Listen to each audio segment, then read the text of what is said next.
ball winners after the lacrosse game. Opening statement from you, Coach. Well, we went into this game and knew they were a physically tough team, 7th in the country at their level. We watched them play toe-to-toe with Grand Valley at Grand Valley last year, so we knew what we were getting into. We knew it was going to be a physical game.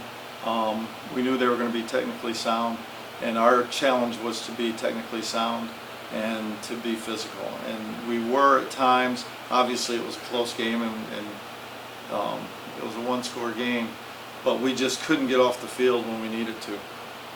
There were some mistakes, youthful mistakes. It's kind of, it's a frustration when you know you've got some injuries at safety, so you lost some guys, you're playing some young guys, there's going to be some miscommunication, and what you hope for is that your offense can make up for it, and we didn't.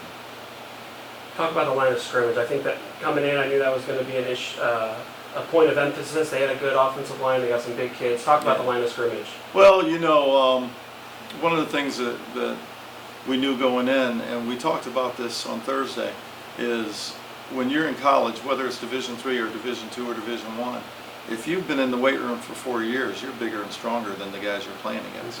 And they had, I don't know how many seniors, but they've been in the weight room, and they were bigger and stronger than some of our guys. And offensive line, our offensive line is young in a lot of positions, so we didn't knock them off the ball the way we should have. But I think the running backs made poor decisions. So we'll see. Until I watch the tape, I don't know. Go ahead. Coach, it was tough for Colca to throw the ball down the field today. What did they do in the secondary to make it tough for him to do that? Well, it was the pressure at the end of the game that hurt them. And then earlier, I don't know if it was when we were with the wind, we threw it pretty well. When we were against the wind, we didn't. But that's BS too, because they just ran the ball with the wind. So I think that I've got to look at tape and evaluate what we're doing. Like, we got some good throws to Nick Potterak, and we had those planned going in, and we probably didn't do them enough. But they play good, solid defense. Moving ahead, some bright spots to talk about defensively. Elijah Folks is a true freshman.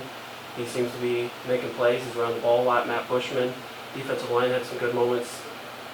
Talk about some of the defensive bright spots. Well, obviously Elijah Folks, two great plays, Yep. Great plays.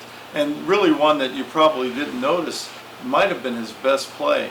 They threw the bubble out to him, and he's being blocked, and he just basically held the guy off with one hand and made the tackle and stopped him. And that was the one of the few times we stopped their runners right in their tracks. And that's a 185-pound freshman. He's really tough kid.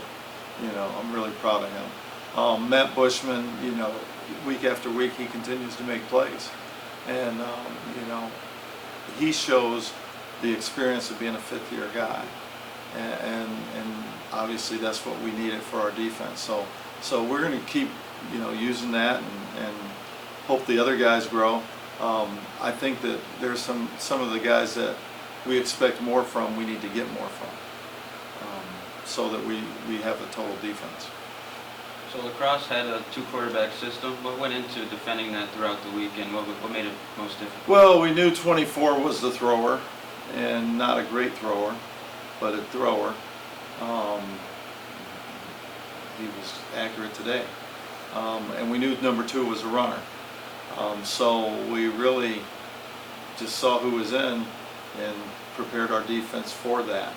And I think probably what happened early on, they were doing a lot of RPOs, faking the dive and throwing to the slant behind it, and had some success with it.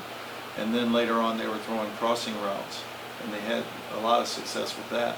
And I think, again, youthful mistakes in communication. You've got to know who you have when they have crossing routes. If you don't, you'll see what you saw tonight, guys running wide open. Moving ahead, I know you got to look at film, but it doesn't get any easier. One of the tougher schedules that I can think of that you guys have had. Talk about what the We always message is. have tough schedules. Yeah, it's always tough in the GLIAC. So moving ahead, what's the messaging to the team? The message to the team was, number one, we knew we were going to play a tough physical game against a tough physical team, and we still have a growth mindset, so that, you know, what do we learn, how do we grow from this? I think this game makes us tougher, you know, so I think that we can win games with our toughness.